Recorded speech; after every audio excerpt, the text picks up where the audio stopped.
Uh, so today's session actually came from many different angles. One of the common things we hear during Q&A is where people are going through difficulties and they feel stuck. And I use a lot IFS in my daily practice, and so I thought I would run a pure IFS session. And so that's just to get you unstuck. And the way I'm going to design it is that you are always able to rerun from a place, so you can repeat because that's what is needed.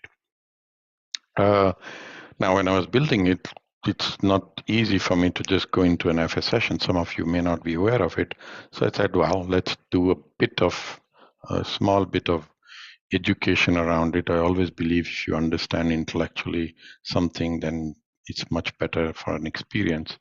So that's what we are going to do. So before we get into the session itself, I'm going to do some little bit of neuroscience. I'm not a scientist, so don't worry, I'm not going to act like one. I'm just going to let you understand a bit about what is the neuroscience behind getting stuck. And that's an interesting and important thing because we all get stuck, and having that knowledge is instrumental in the work we do, which is sometimes not easy. Okay, so just from a pure process point of view, sorry, and I should finish that. And so I'll get into introduction, and then we will get into IFS session. And if there's time permit, then I will get into tuning forks just to release some blocks. If no time permits, then we'll get into Q&A at the end. Okay, so it depends on how the IFS session goes. And I will give time in between because you need to write. That's why I asked you to come with pen and pencil. So you have to do a lot of writing. It's important. Now, so what makes you feel stuck? The root is always difficulty in regulation in of your nervous system. Now, there's a lot of reasons why people get stuck. Okay, it could be you can have symptoms, so anxiety, depression, anger, sleep disturbance, etc. You could have issues about interpersonal relationships, so conflict with professional work, at personal work, difficulty in forming or keeping healthy relationships, social anxiety, boundary or loneliness, aggression, etc. You could have addictions, can be drug, alcohol, food, and other habits, gambling, internet pornography, over-exercising, compulsive overspending, etc. So these are some of the addictions. Or there could be other things like stress, self-esteem, procrastination, personal hygiene, and self-care. So those are all the elements that kind of tells you that you are stuck into certain patterns, and you say to yourself, I'm stuck. Now, and you can't think of a way out of your trauma survival response of your nervous system, which means you get into that place of being stuck and you say, I don't know what is the way out, and I'm stuck there. Okay, so that's the whole premise of this session. So I think it's good to understand trauma a bit. Dr. Stephen Porges from Polyvagal Theory, some of you have read and worked on that. He says trauma is not as an event that is a primary determinant of the outcome, which means it's not necessarily trauma that brings you where you are or makes you feel stuck. Is the way that what happened to you and how the nervous system reacted or basically you got impacted as a result of that. So when you went through a trauma, what you did as a way to let your autonomic nervous system react to that, to the threats, the danger from the external world, the way your autonomic nervous system or your internal system reacted and got used to it, that is what creates trauma, or the impact of trauma. And that's why I said a little bit of nervous system is important, because when we say I'm stuck and I don't know the way out, what's going on inside of you? And understanding it then gives you some sense of self-power or empowerment to say, can I do something about that? Okay, so we'll go very quickly into your autonomic nervous system. So basically, autonomic nervous system is a division or periphery of your nervous system that is responsible for controlling body's automatic or unconscious functions. So ANS works together with the central nervous system to help respond to situations, conditions from environment, from people, from wherever you are at all times. So it's basically runs for you 24/7 without you being in control of it. Now it has two branches, basically the parasympathetic and the sympathetic. The the sympathetic system is basically the one that does what we call flight or fight, which is the one that responds to any perceived threats or challenges and creates that incredible amount of adrenaline, sends signals into your extremities. I mean, it pushes adrenaline and cortisol into extremities, prepares you, speeds up your heart rate, slows down digestion. I mean, does all kind of internal functions so that you're ready to fight. So that's sympathetic system, mobilization action. The parasympathetic on the other side is basically one that is responsible for regulating body in a rest and a relaxed state. Now, within this, if you look into from a polyvagal theory point of view, basically there are two parts inside. There's a dorsal vagal and there's a ventral vagal. So the dorsal, which is basically travels from your brain stem and basically receives information that regulates all the organs below the diaphragm. So it's all the organs that are below diaphragm, including digestive system. That's the dorsal. Okay. And the ventral is the one that basically is all the way up. So which means your eyes, your neck, your throat, ears, your lungs, and your heart, including your pumping of your heart. This is done by the ventral vagal. Now, we have heard about fight, flight. There is something called freeze as well, which is what also polyvagal theory talks about, which is what is classically shut down. Now, when you are when the internal system perceives a danger or a situation where the best thing to do is to do nothing and to be here because this feels safe and it's actually part of the parasympathetic, this is what the dorsal vagal part does. So it basically holds you into that place where basically you go into what is called a free state. The connection one is where basically you are feeling safe to be in an environment and where all the normal function of the body starts to work. Okay, and the fight, flight, you're aware of that. It prepares you to either fight or run. Now, this is important for you to understand because it gives an idea about why sometimes when we feel stuck and we are in a place of calmness, I mean, in a normal place, we say, well, I'm not in a fight. I'm not in a place where I'm angry and I want to do something strong or I'm reacting to the world. I'm just unable to move.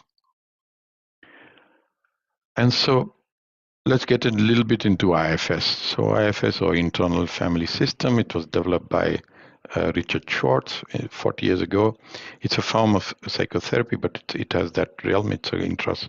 And it actually came from the family therapy applied to your internal system. So it's like a systems theory applied to basically a family therapy applied. So it takes that your body or your system is like an internal family, and when the family is in regulation, you are moving correctly into what we call self energy. Okay, when it's not, that is because of traumas and how you dealt with traumas, then you get into dysregulation. So it says that the idea is that the mind is made up of multiple parts of personality, and each of them having its own unique quality, beliefs, and motivation. And those parts get formed in whatever ways from how you've had experiences in life. So there are three kinds of parts. One is called protectors. Okay, these are the ones that basically help to keep the whole system in going. So it either prevents things to happen, or it basically makes you run away from situations. So both. So the fight or flight, or the one that is shut down, is coming from the protector. Now, exiles, which is a little bit very specific, are the roots of where the trauma lies. They are the hurt part. That's the one that actually got hurt or had an experience that it still remembers and retains. And so the protectors actually protects the self from the pain of the trauma. This is why a lot of us, basically, when we have gone through trauma, we don't all the time remember it, because your protector is also not letting you go to the pain. But it also protects from other parts, because you could have some different parts inside of you which are in conflict. So, for example, typical example, in when you want to get into a relationship, okay, a part of you likes a person and part of you hates a person. The one that is predominant takes the person on board, and then the one that hates this person starts to then show up and tells you, well, he doesn't have that, or she doesn't have that, and starts to create drama. And that's why you have conflict outside with people. Is not because there's something wrong with the person, is because you inside have parts that are conflicting with each other, and that's what they do. So protectors actually also protect from other parts, saying, oh, you are harmful, I'm going to keep you away. And that's what we do. We think it's external world that is we are reacting to, but actually we are reacting to the internal world.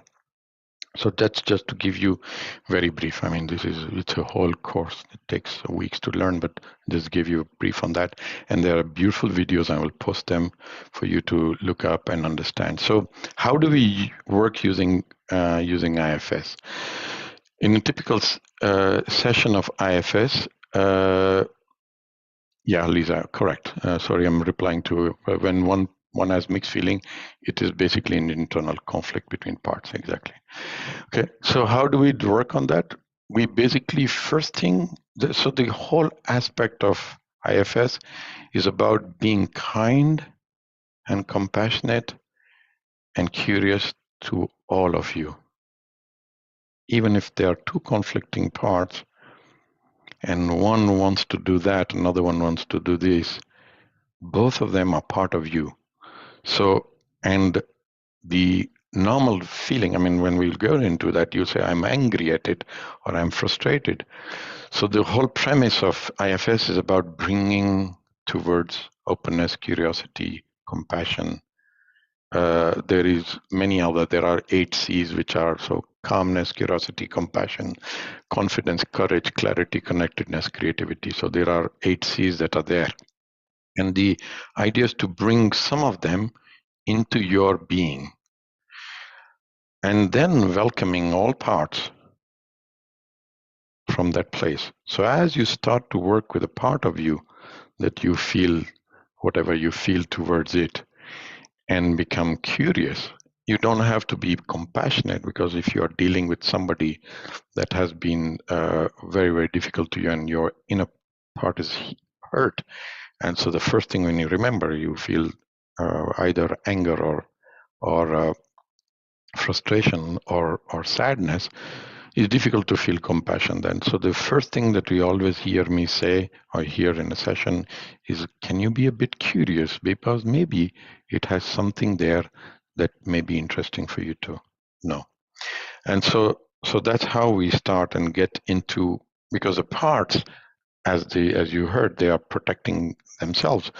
So when you go towards them in a place of anger and frustration, they are not going to be talking to you, because saying, well, you are not in a place of compassion, so I'm not going to talk. It's like a little kid, right? If you have a child in your home, and we've seen that, this example I always give is a mother, so a kid walks in and is dirty and has a torn shirt and etc.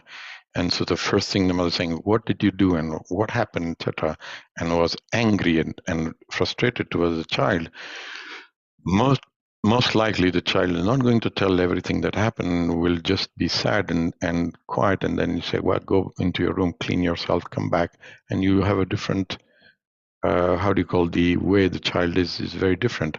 Now you do the other way around, you open arms, hold the child in place and saying, what happened, dear? and you give love to it, you're going to tell you all the story. Okay, that other kid did this, and it tore my, everything will be told to you. So the difference is what? Is one is where you showed anger and frustration, another one, you were curious or even compassionate. And that's how it's exactly the same with your parts. So that's why this is one of the most important thing in this exercise is we do not progress if there is still anger, frustration, sadness, etc. towards the part. We always say, can you become curious? And there's a point in time you become curious and then open the door and then they start talking. Now, working with them, protectors or exiles, so exiles are the hurt part, the traumatic parts, you always go through protectors. Okay, so the protectors are the ones that are holding the you away from the trauma or the exiles, and that's done to protect you from. That's how you function. If you had all the sadness and grief or anger, etc., all the time from the trauma, you would have collapsed already. So that's why protectors help to filter. But because they help to filter, they're also afraid that are you going to deal correctly with the exile? So they want to understand how you are before they give permission to work with the exile. So before healing happens, there's an aspect of permission always. And and and if sometimes they don't, so they say, no, you're not ready. Or the therapist or me, I'm not in a good place. So they just say, well, no, I'm not willing to work with you now. And they will say no. So you have to go back, convince again, same example as a kid. Okay, you have to be compassionate, you have to be loving in yourself, and the part sees it that you are there, then gives permission, wants to heal, because it will tell you, I don't want to do this, I don't want to hold this energy. It's taking a lot of my life force, your life force. Now, assumption is every part is here for a reason. Okay, so there is a reason why a part took that role. And being curious, it opens up to give clarity. So once you get permission from the protector saying, go ahead, work with the traumatic part, which is the little bit, the 5 year, the 7 year, the 10 year, etc. After permission, then you get into a place of witnessing that with compassion, that little one. And then there's a process of unburdening, taking away its burden, and then integrating it back. And that's how your system then adapts, because that release is done or unburdening is done, and it takes on a new meaning to yourself. Okay?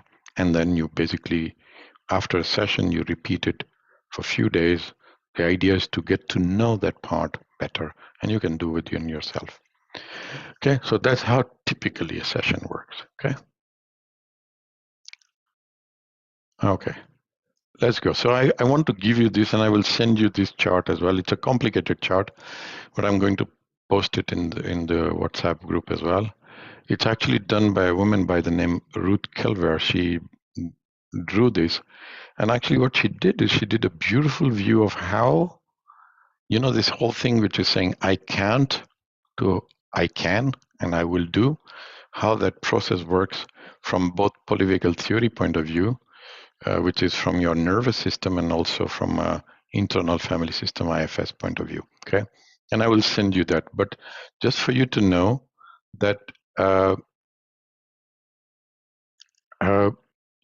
you start by, when you say I can't, you're into that flop state. Remember the dorsal vagal, okay, which is, it's very active, okay. And then with compassion, with curiosity, it starts to come out with saying, well, yeah, okay, I was hurt then as a 5-year-old, 7-year-old, okay, that is why I go into a free state now.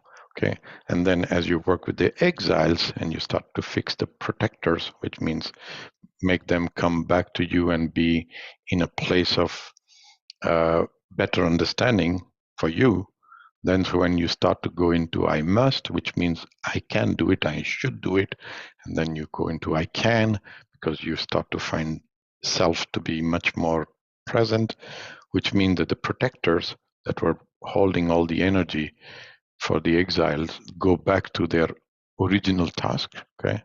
Example I give is that think of this as a parliament where basically the head of finance or head of let's say head of finance had to fight there was a war, and so had to go and do war and prepare for a war and work for war all the time. But this part is good for finance, so he's not a warrior. So he wants to go back to do finance. Once the war is over and there's no more war to fight, it goes back to its original portfolio. So this is why a lot of time we say to ourselves, I didn't know what this means having fun, because the part of me which is responsible for fun actually got diverted into saving the little boy or little girl from whatever was coming from outside. So never had fun. And so when we heal, and then you ask to the little one saying, where do you want to go? Oh, I want to go to the beach, or I want to do that. Why? Because it gets free from that place of being stuck and moves to a place where it was originally meant to be. Okay, and so you go into this process. Okay, so that's just to give you context. I know I've taken a lot of time on this, but I had to give you the background before we get into the IFS session itself, okay? And maybe it depends where we will go, where the energy goes. So we could go to healer trauma, but we could also just understanding and bringing compassion for your part that keeps you stuck is already going to be releasing or healing for you, okay? So let's get into the session. Okay, what I want you to do is to think about that one thing that holds you back. And I know I wrote it in the WhatsApp group as well, but if you can, just rewrite that statement for yourself as to what is that thing that holds me back. I'm stuck here. That makes you feel frustrated, angry, sad, etc. Just write that statement. And in the session that we are going to do, I want you to, it's not that you have to keep your eyes closed. You can open your eyes and write all the time. Okay. And so something will come up from inside, and you can then open your eyes and write it down. It doesn't make sense at that time, but it's okay. Just write. So don't hesitate. If you want to keep it all with you and keep your eyes closed, you're absolutely welcome to do that. But there's no constraint. If you have to open your eyes and write something, it's absolutely perfect. Okay. So think about that one thing that holds you back and write it down. Okay. And now I want you to get comfortable. Just be in a comfortable place.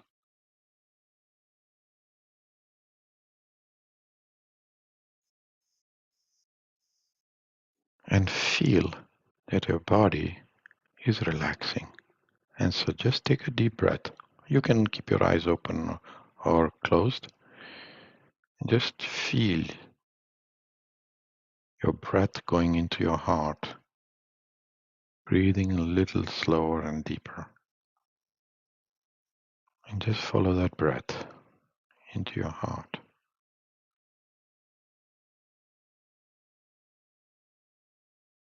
And imagine you're floating 500 feet into the air. And imagine there's a beautiful white light which is coming from the heavens, entering into your head, filling up your head. Sense it going into your neck, into your shoulders, into your arms and fingers. And then the white light moves into your chest area, fills it up,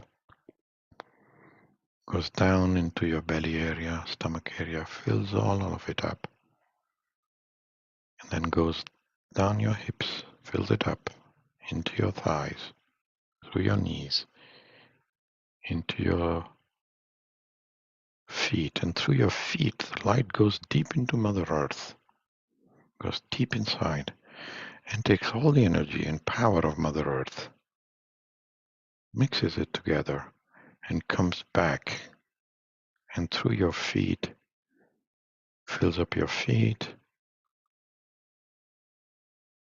And you can sense how it feels as they fill up your feet. Sense your knee that fills it up, thighs, hip area, into your stomach area, fills it up, into your chest, into your shoulders, into your arms and fingers, and into your throat, and up into your head. Now feel every cell of your body, scan it right from your head to the toe, and sense any sensation you feel as you go through this scanning. Feel your body. Continue to breathe softly.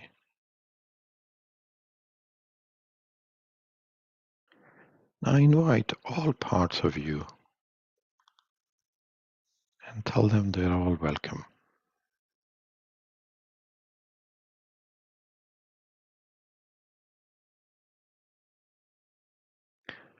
Now think about that situation, the issue or the place where you are stuck. Just think about it now. Bring it into your conscious awareness.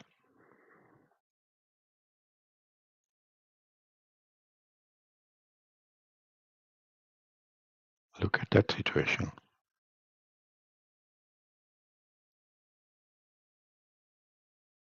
And as you think about it or bring it into your awareness, you may feel some sensation in or around your body. You may feel some images, or you may have some thoughts. Whatever it is, just pay attention to that. If it's an image, or if there is a sensation in a particular part of your body or around your body, just notice that. Or it's just a thought, notice that as well.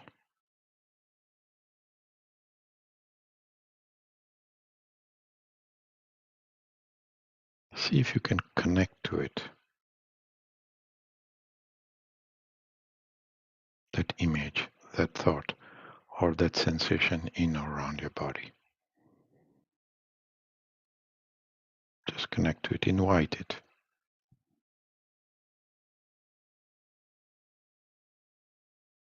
And notice as you think about it or connect to it, just notice how do you feel towards it. Notice your feeling. You may feel frustrated, you may feel angry, you may feel sad, or you may feel neutral, whatever. Whatever is the feeling, just notice that feeling, and if you can note it into your head or on a piece of paper, how that feeling is.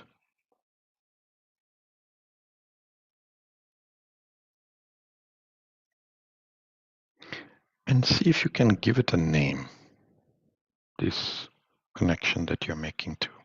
It could be a part of your body, it could be an image, could be a thought. Just give it a name, any name. Could be a name of a person, could be the name of the feeling.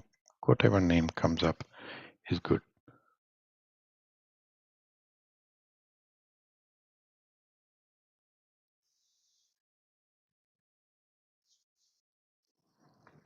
And as you're connected to this part, go back to understanding about your feeling towards it. And invite it to let it know something about itself. Saying, tell me something about you. But before you invite, just see if you can be a bit curious. So maybe it has something that is very interesting for you to know. So just be curious.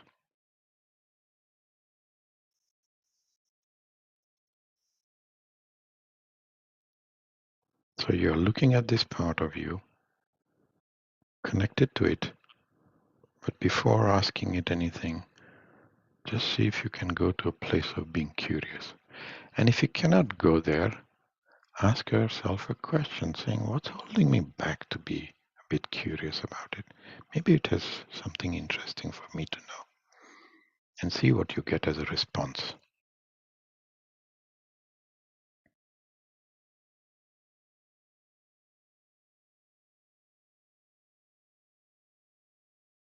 So see if you can get to that place of being curious. You can even have compassion, but if you're curious, it's good.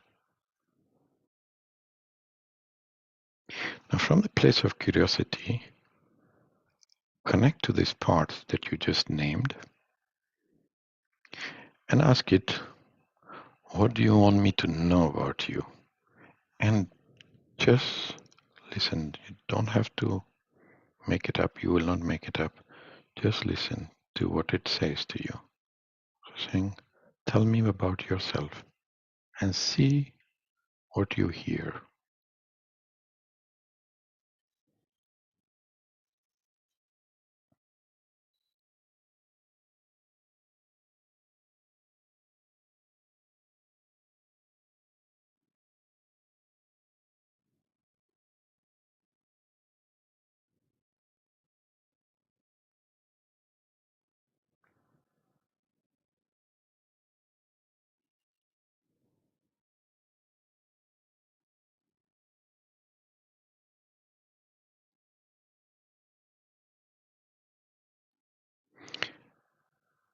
And if you want, you can write down what you heard, but you can also take note of it.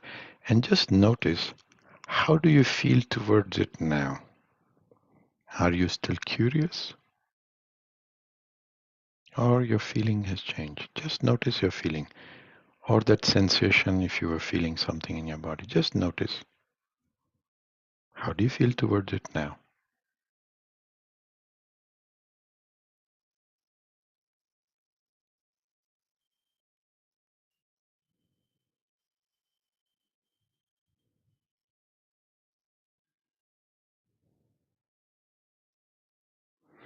So see if you could still be curious or a little bit compassionate toward it. Now, you're going to ask you questions to this part and see how it responds. The first question you can ask is, what is your intention for me? What do you intend for me? And wait for its response.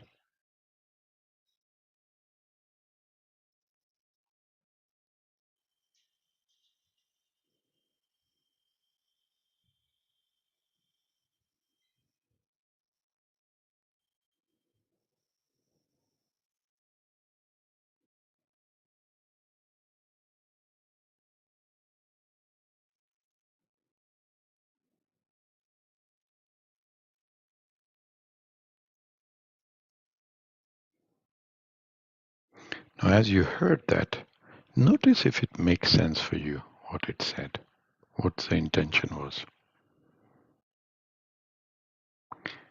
And notice how you feel towards it. Do you get it?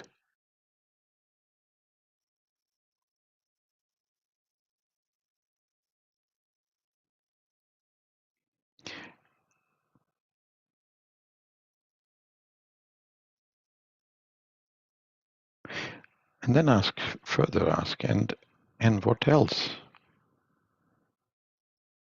are you intending to do for me?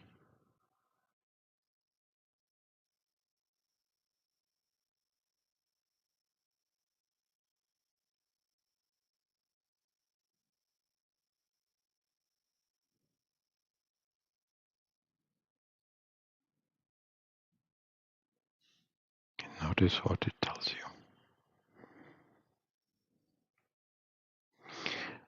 Now ask another question.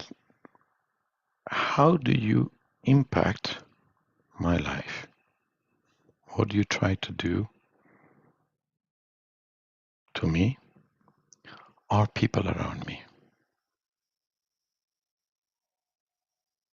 and see what it tells you. How do you impact my life or those of people around me?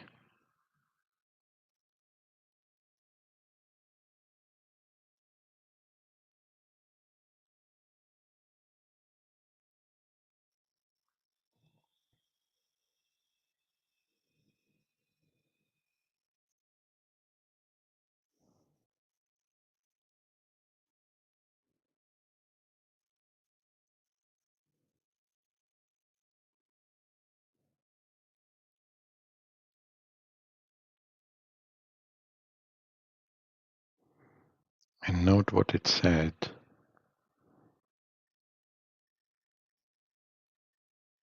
Does it make sense to you, what it just told you? And if it does, let it know.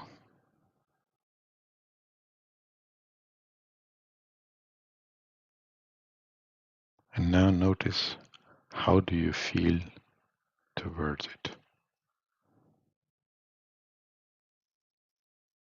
Maybe there's a bit of understanding and compassion coming in.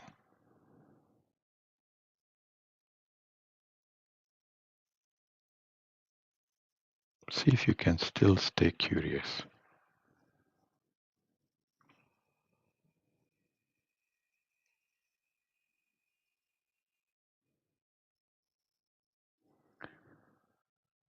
Now ask another question. Ask it, since when are you doing this for me? How old are you? And you may hear an age, a number.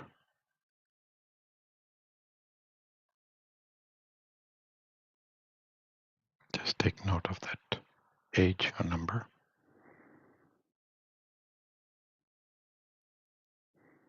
And you can further ask, saying, what was going on at that time when you started doing this for me? What was happening? And it may give you some idea about what was going on at that time. Doesn't have to give you details, but some idea.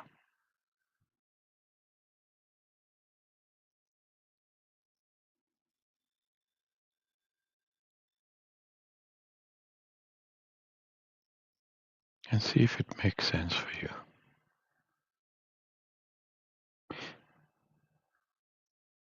And if it does, please acknowledge to the part that I get you. I understand.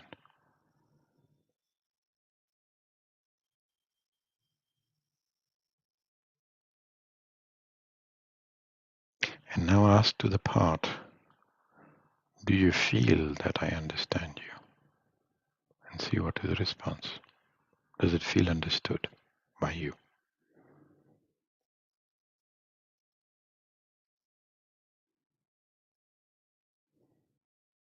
If it says yes, then acknowledge and feel compassion. If it says no, then ask it, what needs to happen for you to feel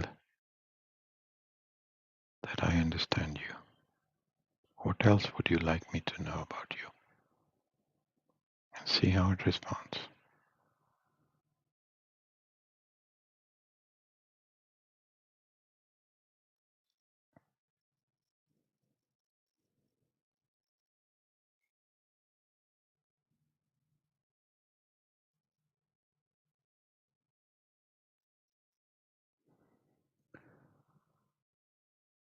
Now ask it, what are you afraid would happen to me?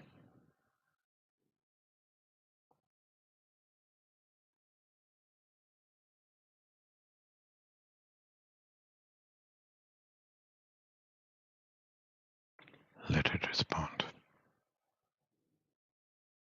What is it afraid of?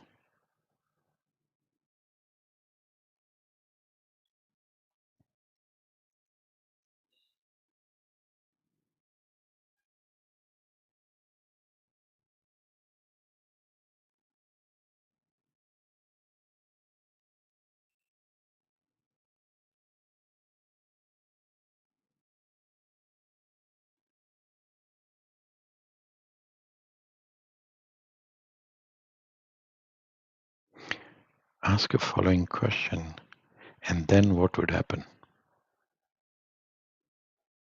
And see how it responds to you. If that happens, then what happens? Then what?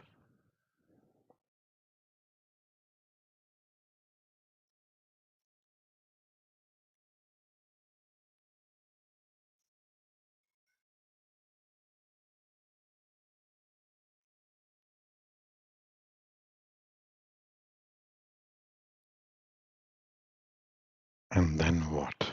Ask another time, saying, and then what? What are you really, really afraid of? What happened to me? And see how it responds. Stay in a place of compassion or curiosity as you hear that.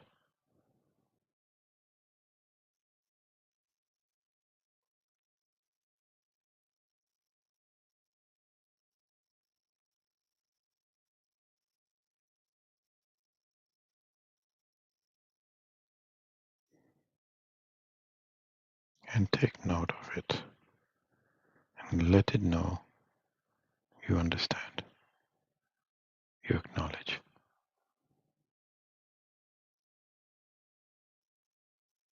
You acknowledge its fears because it just told you what it is afraid of for you.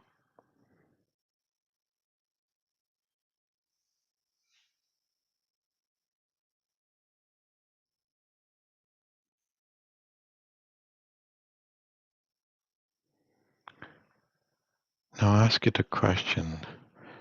Do you like doing this or you have to do it? Do you like being like this with this intention, with this way, or you have to do it?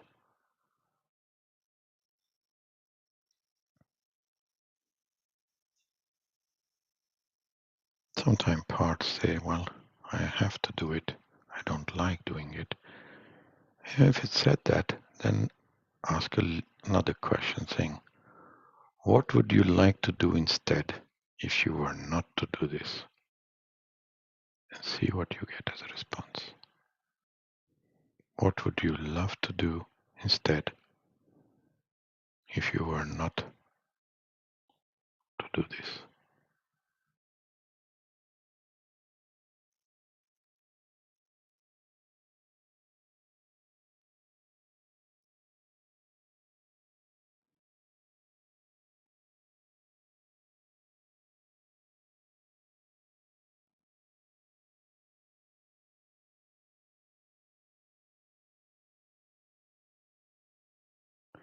Now check in with yourself. How are you feeling towards this part? How are you feeling within you? Notice if you have any other sensation coming up.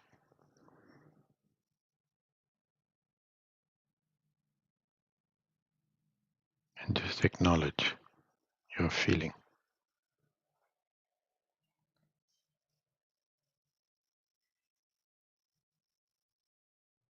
And let that part know. This is how I feel now towards you.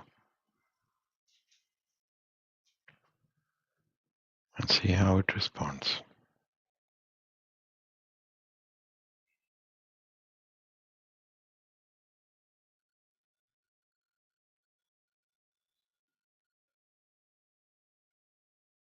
You can ask it, do you feel understood by me?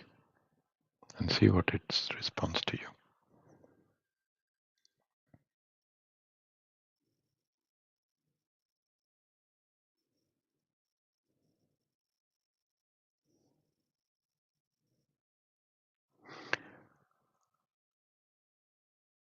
And now ask a question. What needs to happen for you to be less present in this form?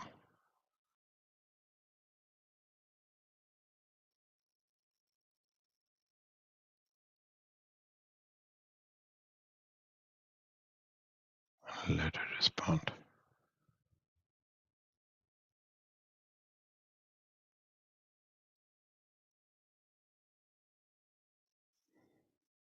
what needs to happen for this part not to be in this present role, so it can be less present at this part.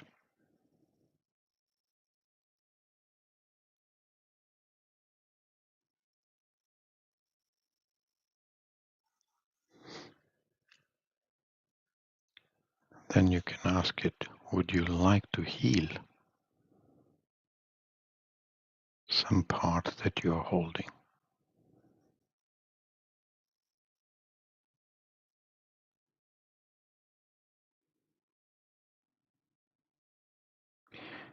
And it may say yes, it may say no.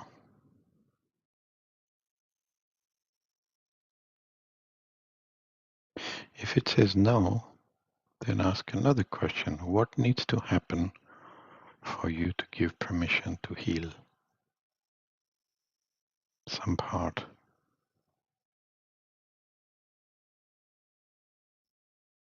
And see if you can acknowledge what it tells you.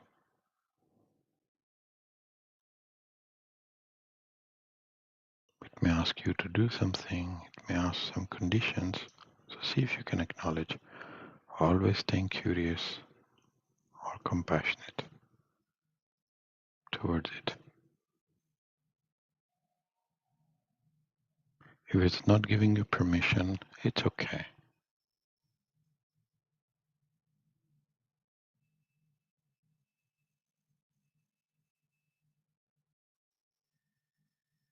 However, if it does give you permission, then ask it, what part would you like to heal? Would you like to heal the little one when it all started?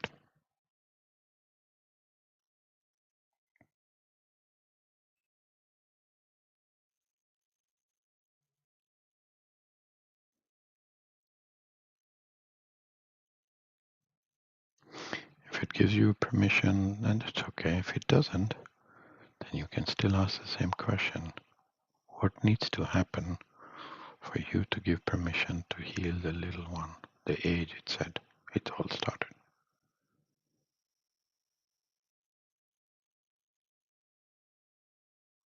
So again, be curious, be compassionate when listening to it.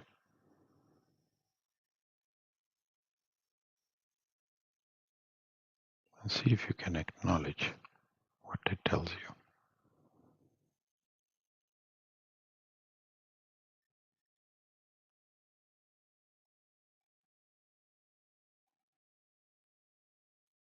So if it gave you permission,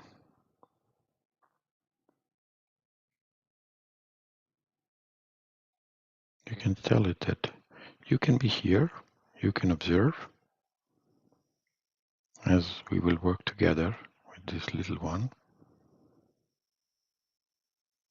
and unburden it, heal it, so you can be free from that burden. So see if it says okay.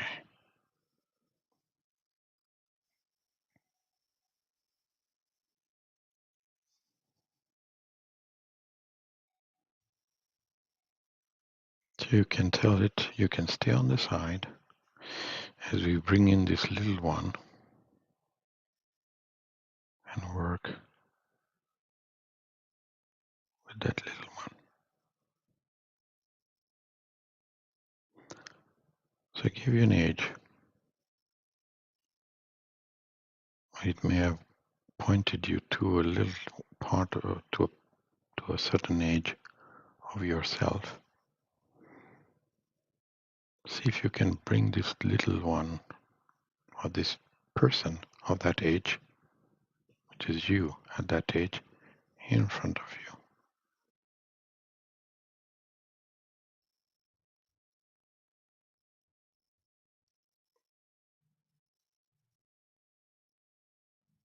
And notice how you feel as you see this little one in front of you.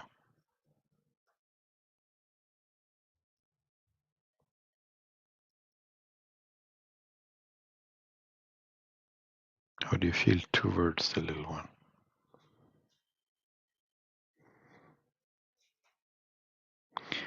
And also see if the little one is looking at you or looking away from you.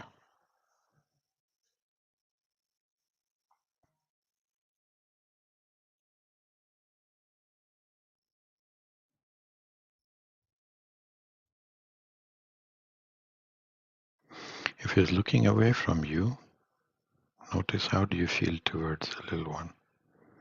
And see if you can be a bit compassionate and curious towards that little one.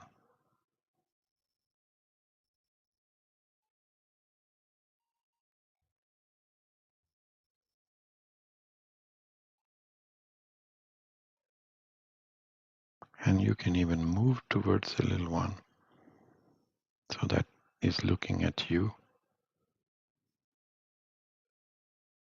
and still notice how you feel towards it.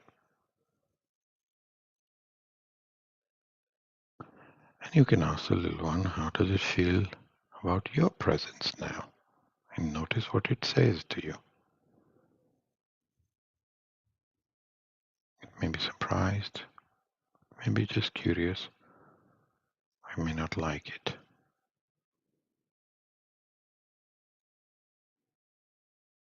Whatever it is, please go ahead and see if you can be compassionate towards it.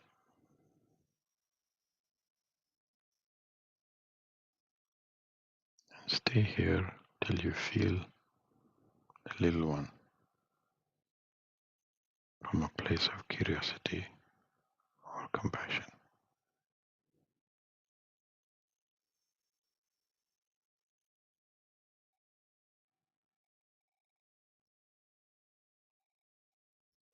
And notice how the little one is reacting to your presence. And you can ask it again, how do you feel about my being here?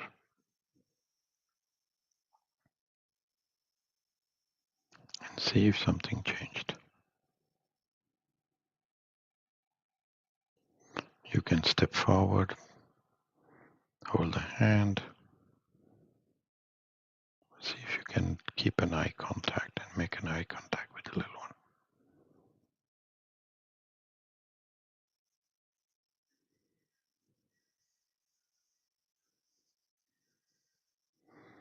Now ask the little one if it can tell you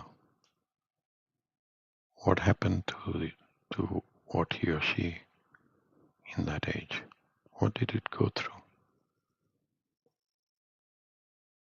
What was its challenges? What were the emotions that it had to go through? How did it feel? And let it recite to you in its own way his experience. And you stay from a place of curiosity and compassion, listening to it. Take the time.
Now ask the little one, what should have happened then that did not happen?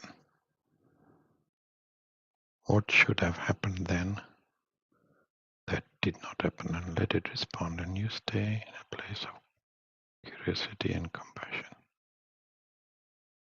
towards the little one as you hear.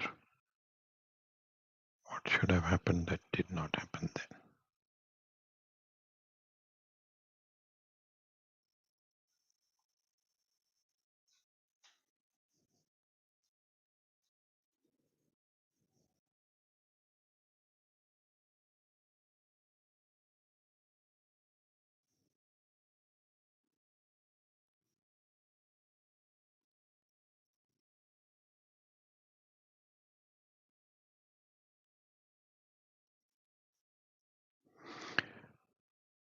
See in your own words, see if you can reassure the little one that this is in the past and you are not going to allow it to happen again.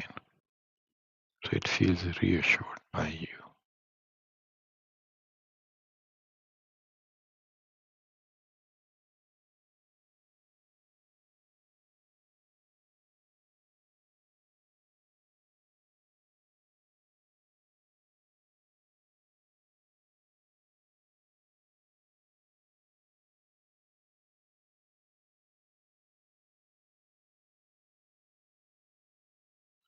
And now ask it if he wants to leave that place and moves to a place where it feels more safe, and see how it responds.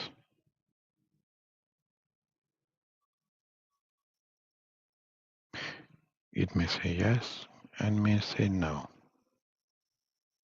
If you hear a word no, if he says no or is reluctant, then ask a question.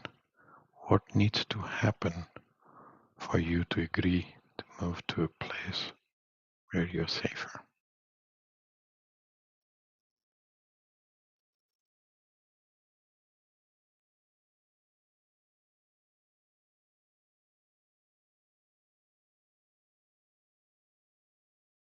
And see if you can respond to that. Acknowledge it.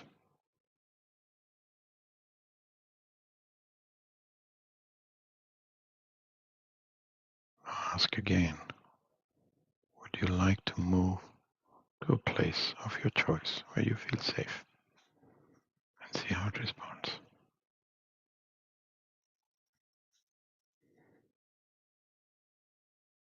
If it says no, just send your love and compassion and say, it's okay. I will meet you again in this place. If it says yes, then ask it before you move to that place.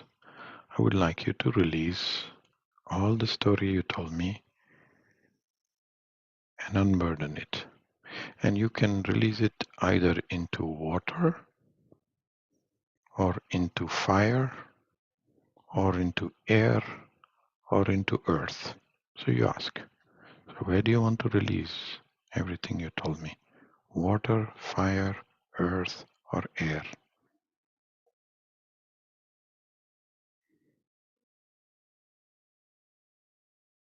And whatever you heard is a choice. So if it said fire, prepare a place of where fire is there. If it said water, bring it to the water. If it said air, open to the air. If it said earth, dig a hole. And now ask the little one to release everything that it told you, its stories, his emotions. Everything went into water or fire or earth or air. Sometimes they say, I want to release some into air, some into water. You do that. Just allow it. Prepare it and let them do it. And observe till it's done.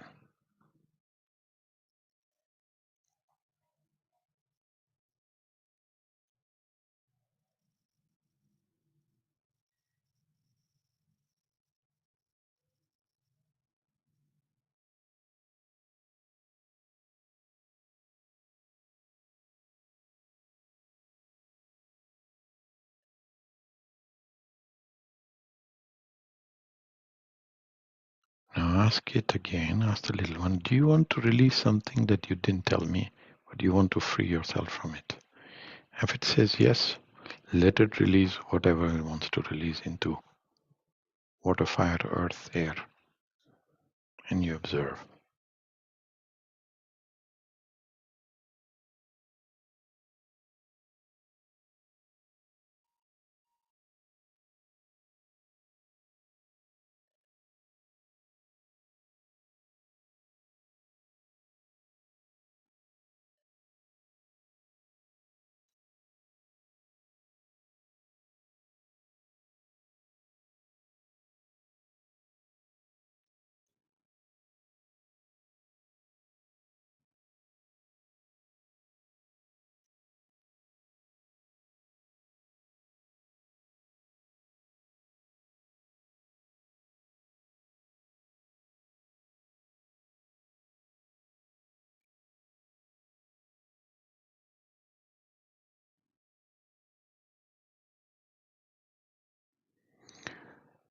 Now ask the little one, what qualities did you miss because you had to go through all of that? What qualities did you miss? And see what it tells you. Qualities that you'd like to invite back and note them.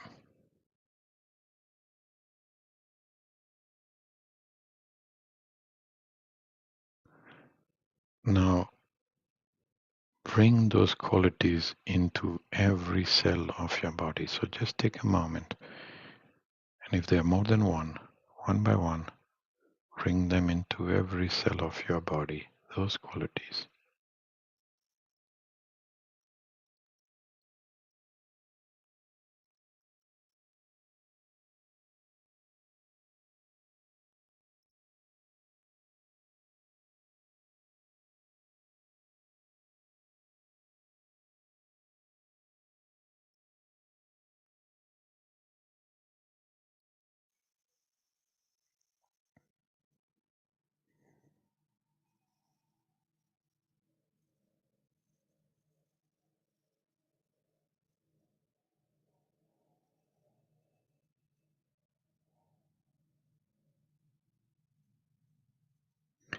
Now ask the little one, where would it like to go? So it can go anywhere it chooses to go. It can come with you. It could go to any place. Ask him. Ask the little one, where does he or she want to go?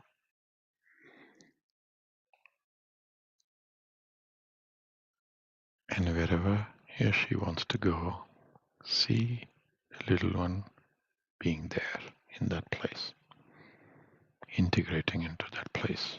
Can be with you, coming into present moment with you, or could be any place, beach, play place, anything, anywhere. Just notice where it wants to go. Take note of it.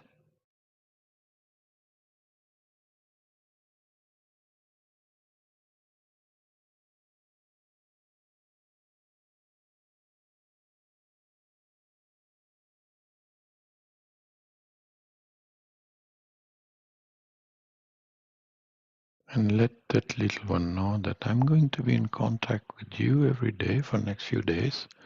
So I'll come back and check on you. Let it know.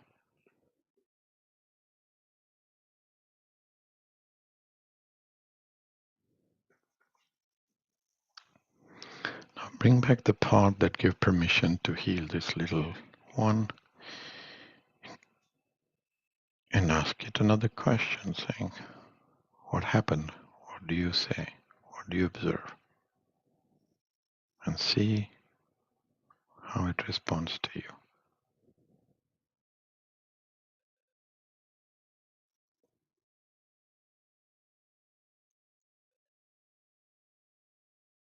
And notice your feeling towards it now. How do you feel towards it now?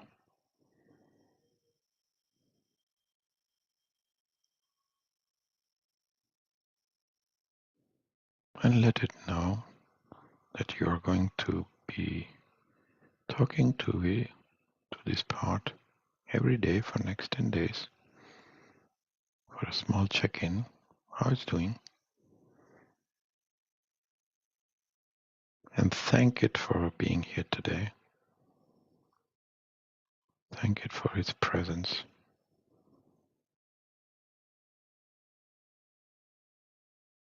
And thank all your parts that came along, because they were just not two, all of them came. Thank them all. And maybe there are some other parts that would like to have a word with you now.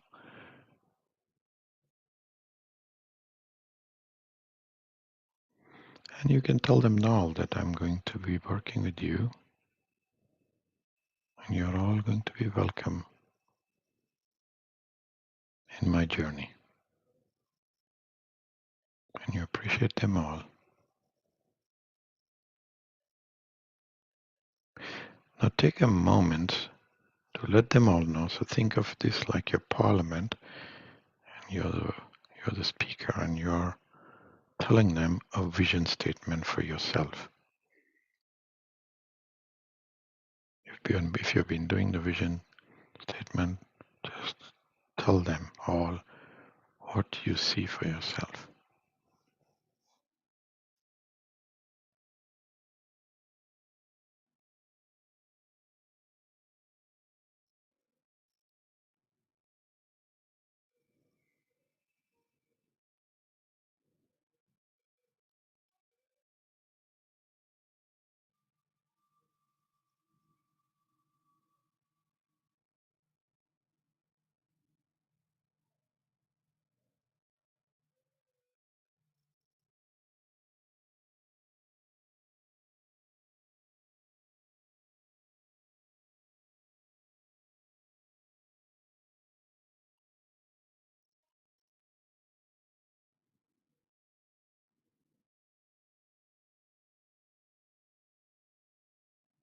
Thank all your parts. Thank you for your presence. Thank you for listening in. And when it feels okay and complete and done, you can start to come back and be here, be present.